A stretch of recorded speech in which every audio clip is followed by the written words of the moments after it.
Et si je vous disais que 3I Atlas, l'objet interstellaire qui a survécu intact au périhélie solaire, n'est pas seulement un rocher ou une sonde, mais une bibliothèque vivante? Le 18 novembre 2025, une équipe d'astrobiologistes de l'Institut Max Planck a publié des résultats préliminaires qui ont ébranlé les fondations de notre compréhension de la vie dans l'univers.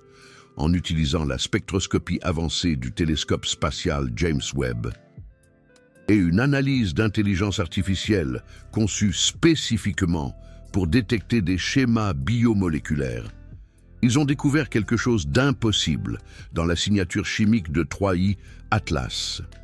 Des séquences moléculaires qui non seulement contenaient les éléments constitutifs de la vie, mais aussi des schémas organisés d'une manière incroyablement complexe. Des schémas qui correspondent à des structures génétiques. Pas d'ADN humain, pas d'ADN terrestre. Mais quelque chose d'antérieur, quelque chose d'extraterrestre. Et le plus perturbant, les concentrations et les dispositions suggèrent un stockage intentionnel, une préservation délibérée, comme si quelqu'un, il y a des millions ou des milliards d'années, avait construit une capsule temporelle génétique et l'avait lancée entre les étoiles, une arche de Noé interstellaire, et maintenant, après avoir voyagé sur des distances inimaginables, elle vient d'arriver dans notre système solaire. Les prochains mois détermineront si nous observons les derniers vestiges d'une civilisation morte avant que la Terre n'ait de vie multicellulaire, ou si nous assistons au premier contact avec une intelligence extraterrestre, non pas en tant que visiteur vivant, mais en tant que fantôme génétique d'un monde perdu. Permettez-moi de vous ramener au début de cette découverte extraordinaire, en octobre 2025, alors que 3I Atlas approchait du périhélie. Le télescope spatial James Webb a pointé ses instruments vers l'objet pendant 72 heures continues. L'objectif officiel était d'analyser la composition chimique des gaz expulsés par les 7 jets actifs. Mais il y avait un objectif non officiel, une expérience proposée par le docteur Sarah Chen, astrobiologiste à l'Institut Max Planck, qui étudiait la panspermie galactique depuis 2 décennies. Chen avait développé un algorithme d'intelligence artificielle entraîné sur des schémas de biomolécules terrestres, des molécules organiques détectées dans des météorites et des structures théoriques de biochimie alternative. L'algorithme pouvait analyser les spectres de lumière et identifier non seulement quelles molécules étaient présentes, mais aussi si ces molécules présentaient des schémas d'organisation cohérents avec des processus biologiques plutôt qu'avec des processus purement chimiques aléatoires. Lorsque les données de Webb sont arrivées, l'algorithme de Chen a commencé à traiter les spectres et en moins de 48 heures, il a activé une alerte de niveau 5, détection de schémas biomoléculaires avec une confiance de 94%. Les collègues de Chen ont pensé qu'il s'agissait d'une erreur. Ils ont exécuté les données manuellement. Ils ont vérifié les calibrages de l'instrument. Ils ont examiné la contamination potentielle, mais les données étaient solides. 3I Atlas n'expulsait pas seulement des molécules organiques simples. Il expulsait des structures moléculaires complexes qui incluaient les 5 nucléobases de l'ADN et de l'ARN terrestre. Adénine, guanine, cytosine, thymine et uracile, et pas en traces aléatoires comme on en trouve dans les météorites. Dans des concentrations 1000 fois plus élevées et en schémas, des schémas spécifiques que l'algorithme a reconnus comme potentiellement codés. Voici ce que vous devez comprendre au sujet des nucléobases. Ce sont les molécules qui forment les échelons de l'échelle de l'ADN. L'adénine s'apparie avec la thymine. La guanine s'apparie avec la cytosine. Dans l'ADN terrestre, l'ordre de ces paires code toute l'information génétique de la vie, chaque gène, chaque protéine. Chaque caractéristique biologique est déterminée par des séquences spécifiques de ces 4 lettres chimiques. et les scientifiques savaient déjà que les nucléobases peuvent se former naturellement dans l'espace. La mission Osiris-Rex de la NASA a trouvé les 5 nucléobases dans des échantillons de l'astéroïde Bennu en 2024. Des météorites tombées sur Terre contiennent des nucléobases. Il n'est donc pas surprenant qu'elles existent dans l'espace. Mais voici la différence cruciale. Dans les météorites et les astéroïdes, les nucléobases apparaissent dans des distributions aléatoires. Il n'y a pas de schéma, il n'y a pas d'organisation. C'est comme trouver des lettres de l'alphabet éparpillées sur une plage. Les lettres existent, mais elles ne forment pas de mots. Mais dans 3i Atlas, les données de Webb montraient quelque chose de complètement différent. Les nucléobases n'étaient pas distribuées aléatoirement. Elles apparaissaient en groupe, en séquence. Le spectromètre infrarouge proche de Webb a détecté des lignes d'absorption spécifiques qui indiquaient que l'adénine, la thymine, la guanine, la cytosine et l'uracile n'étaient pas seulement présentes, mais qu'elles interagissaient entre elles d'une manière qui ne se produit que lorsqu'elles forment des paires complémentaires, comme si des fragments d'ADN et d'ARN intacts étaient libérés dans l'espace, alors que 3i Atlas se réchauffait près du Soleil. Le Dr Chen a publié un article préliminaire le 18 novembre, intitulé « Schéma de nucléobase dans 3i Atlas, preuve de préservation génétique intentionnelle ». Dans cet article, elle a présenté un argument révolutionnaire. Si les nucléobases dans 3i Atlas sont organisées en séquence, alors l'objet n'est pas seulement une comète transportant des produits chimiques organiques, c'est un conteneur biologique, une capsule préservant du matériel génétique. Et si ce matériel génétique a été préservé intentionnellement, alors une civilisation l'y a placé. L'article se terminait par une question dévastatrice. Et si 3i Atlas n'était pas seulement un visiteur interstellaire, mais une arche de Noé interstellaire, transportant les derniers vestiges génétiques d'une civilisation qui savait qu'elle allait s'éteindre. En moins de 24 heures, l'article avait 5 millions de téléchargements. La NASA, l'ESA et toutes les grandes agences spatiales ont publié des déclarations. La NASA a déclaré que les données étaient provocantes, mais nécessitaient une vérification indépendante. L'ESA a annoncé qu'elle redirigeait ses missions Mars Express et ExoMars pour obtenir des spectres supplémentaires. Mais le scientifique le plus véhément fut le professeur Avi Loeb de Harvard. Loeb, qui avait passé des années à affirmer que les objets interstellaires pourraient être technologiques, a publié un essai sur Medium le 19 novembre. Dans celui-ci, il a lié les découvertes de Chen à son propre travail sur la panspermie galactique. La panspermie est la théorie selon laquelle la vie peut se propager entre les planètes ou même entre les systèmes stellaires à travers les roches spatiales, les comètes ou la poussière. Loeb avait calculé que si des micro-organismes pouvaient survivre des millions d'années à l'état latent, alors les astéroïdes éjectés des planètes habitables pourraient semer la vie dans toute la galaxie. Mais Chen proposait quelque chose de plus radical. Pas une panspermie accidentelle, mais une panspermie dirigée, une civilisation avancée, confrontée à une extinction inévitable, peut-être à cause d'une supernova, d'un trou noir errant ou de la fin de son étoile, prend une décision finale. Ils ne peuvent pas sauver leur peuple, ils ne peuvent pas s'échapper. Mais ils peuvent préserver leur essence, leur information génétique. Ils construisent des objets conçus pour survivre au voyage interstellaire.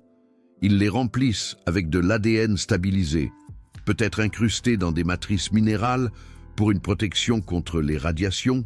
Ils les lancent vers des systèmes stellaires jeunes où de nouvelles planètes sont en formation et ils espèrent qu'un jour, quelque part, cette information génétique trouvera un environnement adéquat. Qu'elle soit incorporée dans la biologie émergente, que leur héritage, leur connaissance codifiée dans les gènes, survivent même si leur corps et leur monde ne le font pas. Loeb a argumenté que 3I Atlas exhibe exactement les caractéristiques que l'on attendrait d'un tel objet, un noyau structurellement cohérent capable de survivre à des millions d'années de voyages interstellaires, une composition riche en composés organiques complexes. Une trajectoire qui passe près de multiples planètes dans le système solaire intérieur, maximisant les opportunités d'interaction. Et maintenant, la preuve de nucléobase organisée plutôt qu'aléatoire. Ce n'est pas une preuve définitive, mais c'est cohérent, très cohérent. Le 22 novembre, quelque chose d'extraordinaire s'est produit. Une équipe indépendante de l'Institut indien d'astrophysique à Bangalore a exécuté sa propre analyse en utilisant des données d'archives du Very Large Telescope de ESO. Ils ont confirmé les découvertes de Chen. Les concentrations de nucléobases étaient réelles. Les schémas étaient réels. Mais ils ont ajouté une autre découverte. Ils ont détecté des phospholipides. Les phospholipides sont les molécules qui forment les membranes cellulaires dans la vie terrestre. Ils créent la barrière entre l'intérieur d'une cellule et l'environnement extérieur. Et comme les nucléobases, les phospholipides dans 3I Atlas n'étaient pas présents en traces aléatoires.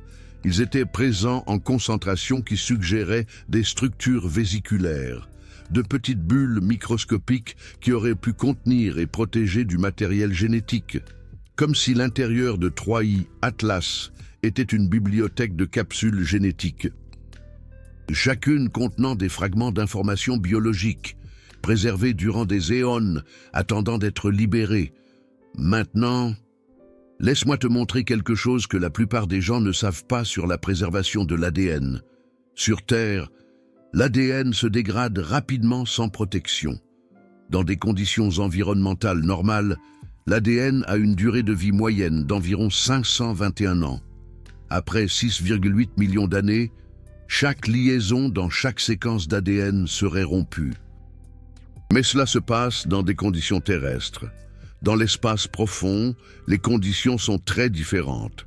Température proche du zéro absolu, pas d'eau, pas d'oxygène, pas d'activité microbienne. Dans ces conditions, l'ADN pourrait survivre beaucoup plus longtemps. Et s'il est incrusté dans des matrices minérales, protégé des radiations cosmiques, encapsulé dans des vésicules stables, les estimations changent dramatiquement. Certains scientifiques pensent que l'ADN pourrait survivre des centaines de millions d'années dans l'environnement approprié. Et si une civilisation technologique concevait spécifiquement des conteneurs pour maximiser la préservation, en utilisant des techniques que nous pouvons à peine imaginer, alors 1 milliard d'années n'est pas impossible. 3I Atlas a environ 4 milliards 500 millions d'années selon les analyses isotopiques. Cela signifie qu'il s'est formé lorsque notre système solaire était à peine en train de naître, ou qu'il a été lancé depuis un système stellaire qui était déjà ancien quand la Terre était jeune. S'il contient du matériel génétique préservé d'une civilisation éteinte, alors nous sommes en train de voir un message du passé profond, un message écrit non pas en ondes radio ou en lumière, mais dans le langage universel de la vie elle-même, ADN, ARN. Les codes qui définissent la biologie, le 25 novembre, le professeur Loeb a proposé une expérience audacieuse. Si 3I Atlas contient réellement du matériel génétique extraterrestre, alors nous devons capturer des échantillons physiques avant que l'objet ne quitte le système solaire pour toujours. Nous ne pouvons pas nous fier uniquement à la spectroscopie à distance. Nous avons besoin d'échantillons réels qui peuvent être analysés dans des laboratoires terrestres, séquencés. Étudiés, Loeb a proposé d'utiliser des vaisseaux spatiaux Starship de SpaceX. Starship a la capacité de charge utile, la plus grande de toutes les fusées sur Terre. Elle pourrait lancer une mission d'interception rapide avec des instruments de collecte d'échantillons, L'objet est actuellement à environ 1,5 unités astronomiques de la Terre et s'éloigne, mais avec des vitesses de lancement suffisamment élevées et des trajectoires calculées avec précision, une mission pourrait atteindre 3I Atlas dans les 6 mois, recueillir des échantillons du nuage de gaz et de poussière qui entoure le noyau et renvoyer ces échantillons sur Terre pour une analyse définitive. Le coût, environ 3 milliards de dollars. Le temps de développement, 8 mois pour concevoir des instruments spécialisés. Le risque, élevé. Mais le prix potentiel, les premiers échantillons physiques de matériel biologique extraterrestre jamais obtenus par l'humanité.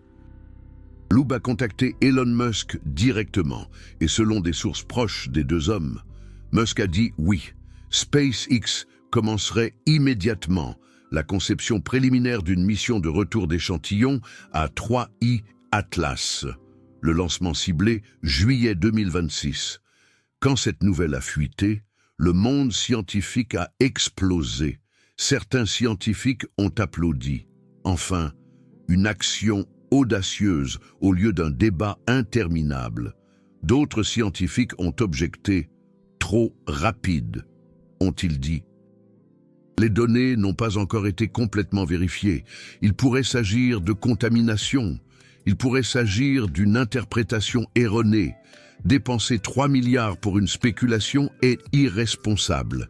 Mais Loeb a contre-argumenté. Si nous attendons une certitude absolue avant d'agir, l'objet aura disparu pour toujours. C'est notre seule opportunité d'obtenir des réponses définitives.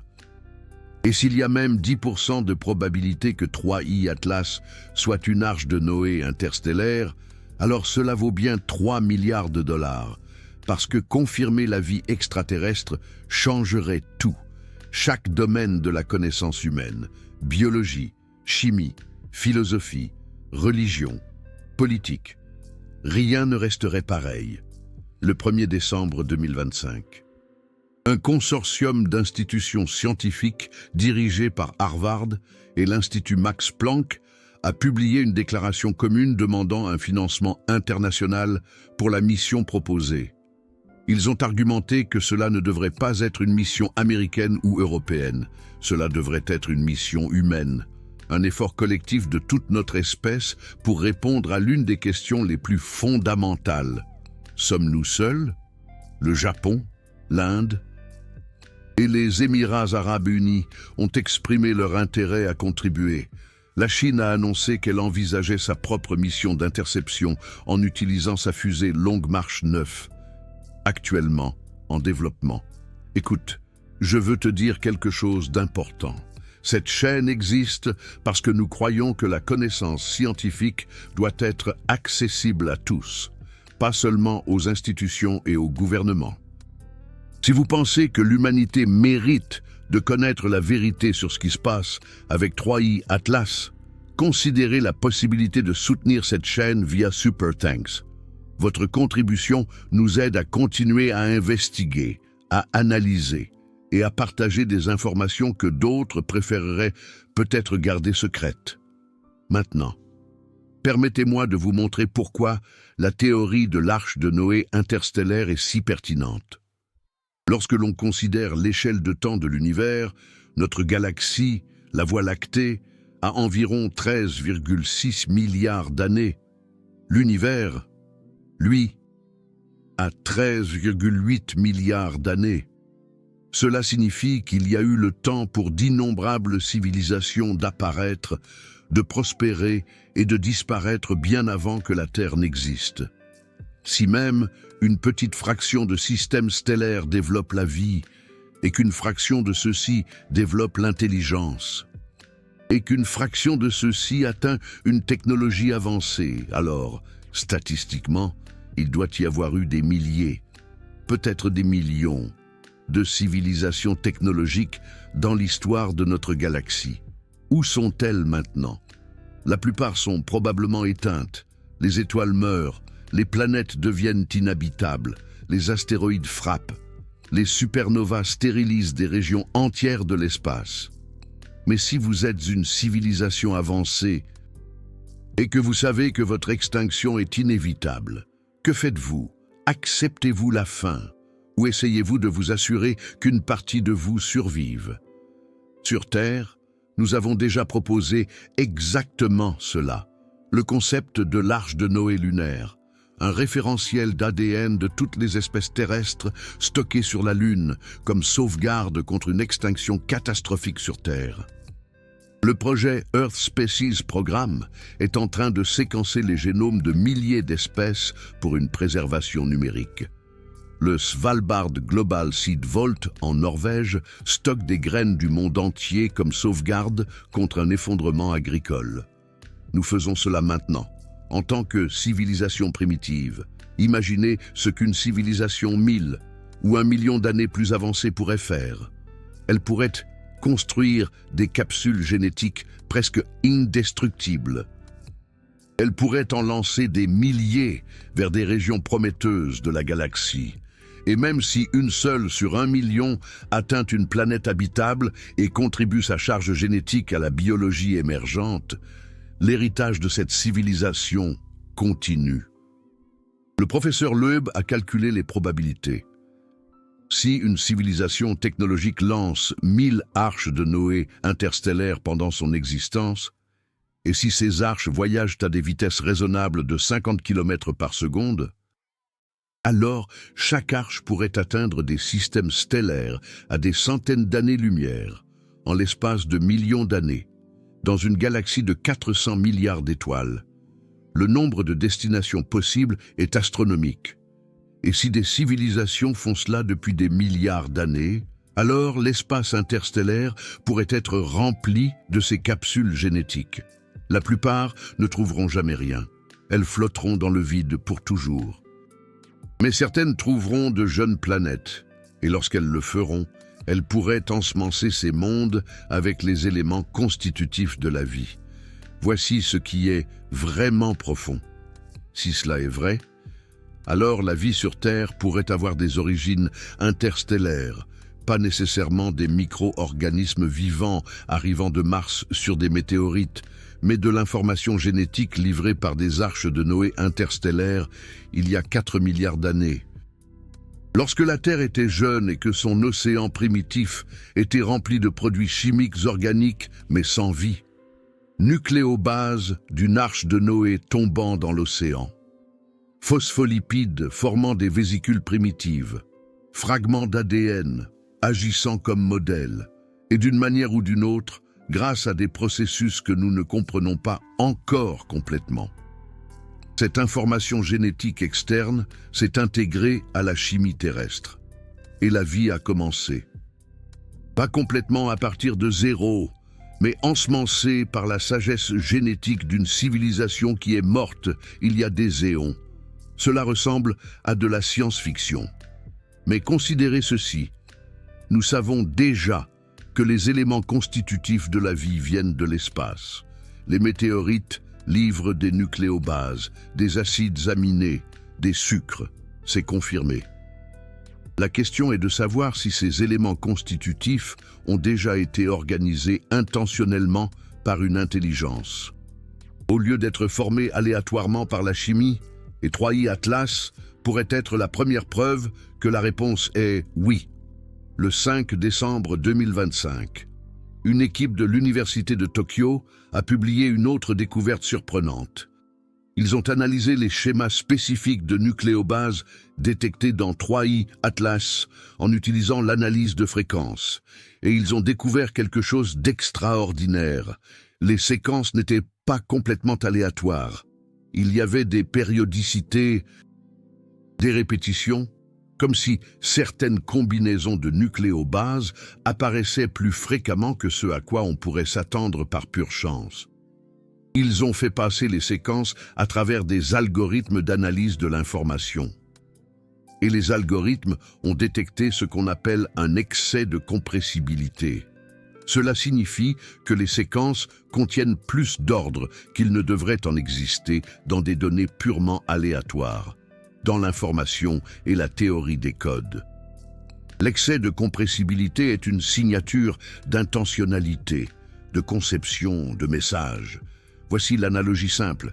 Si vous prenez des lettres de l'alphabet et que vous les lancez aléatoirement, vous obtenez quelque chose comme KXPQRTZW, du pur bruit, sans schéma. Mais si vous prenez un livre et que vous examinez les lettres, vous trouverez des schémas. Certaines combinaisons apparaissent plus fréquemment. TH, TE, ING. Parce que le langage humain a une structure. Il a des règles. Il en va de même pour l'ADN. L'ADN aléatoire ne serait que du bruit, mais l'ADN biologique a une structure.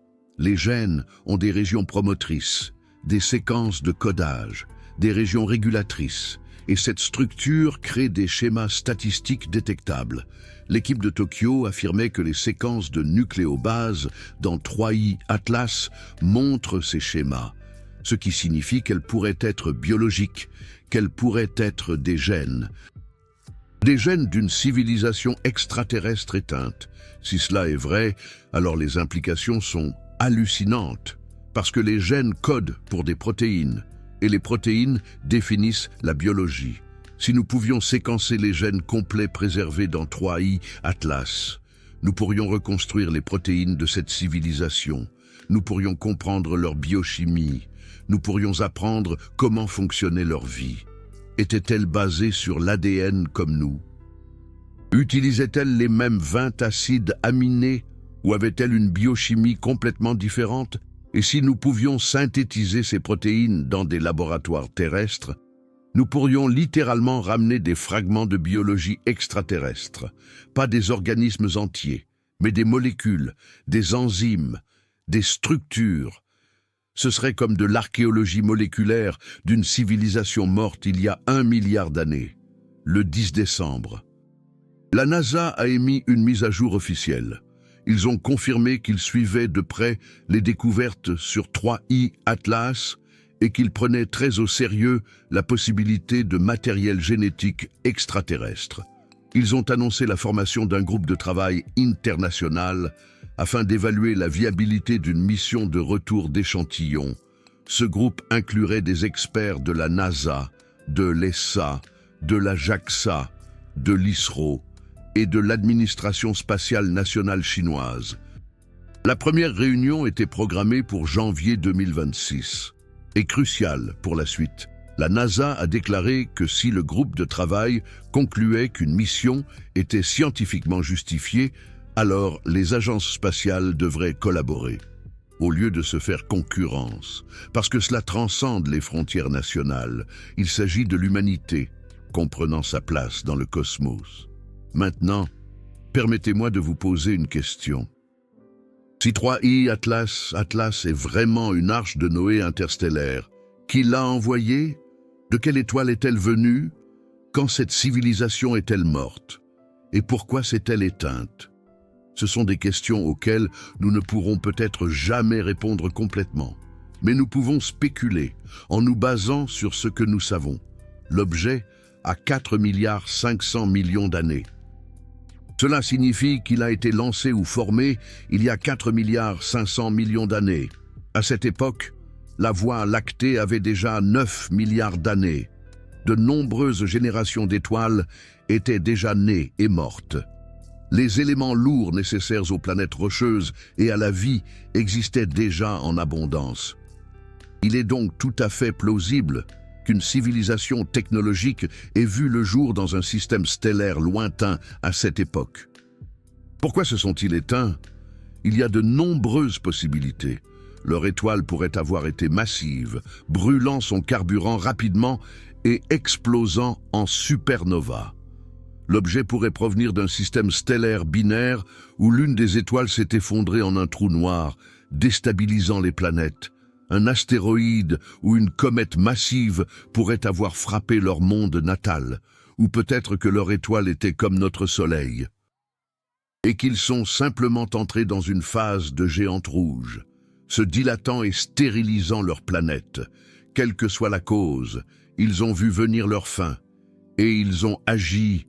Ils ont construit ces arches, ils les ont remplies de l'essence de leur vie, et ils les ont lancées vers les étoiles, sachant qu'ils ne verraient jamais le résultat, mais espérant que quelque part, À un moment donné, leur héritage continuerait. Et maintenant? Après 4 milliards 500 millions d'années de voyage à travers le vide interstellaire, l'une de ces arches vient de passer par notre système solaire. Elle est passée près de Vénus. Elle est passée près de Mars. Elle est passée près de Jupiter. Et le 19 décembre, elle passera au plus près de la Terre. 227 télescopes dans 46 pays seront en train d'observer. Spectroscopie à haute résolution, analyse moléculaire. Chaque instrument est focalisé pour détecter tout signal additionnel de complexité biologique. Et si la mission de retour d'échantillons est approuvée, dans 2 ans, nous pourrions avoir entre nos mains des fragments physiques de matériel génétique provenant d'une autre civilisation. La première preuve tangible que nous ne sommes pas seuls, que nous n'avons jamais été seuls. Je veux connaître votre opinion. Croyez-vous que 3i Atlas contient vraiment du matériel génétique d'une civilisation éteinte? Pensez-vous que nous devrions envoyer une mission de retour d'échantillons, même si c'est risqué et coûteux? Et que feriez-vous si les scientifiques confirment que les séquences génétiques sont réelles, qu'elles sont extraterrestres, qu'elles sont technologiques? Dites-le moi dans les commentaires. Parce que cette conversation est ce qu'il y a de plus important que l'humanité puisse avoir maintenant. Et plus il y aura de personnes qui participeront, plus il sera difficile pour les institutions de garder des données classifiées ou d'ignorer la découverte la plus transformatrice de l'histoire.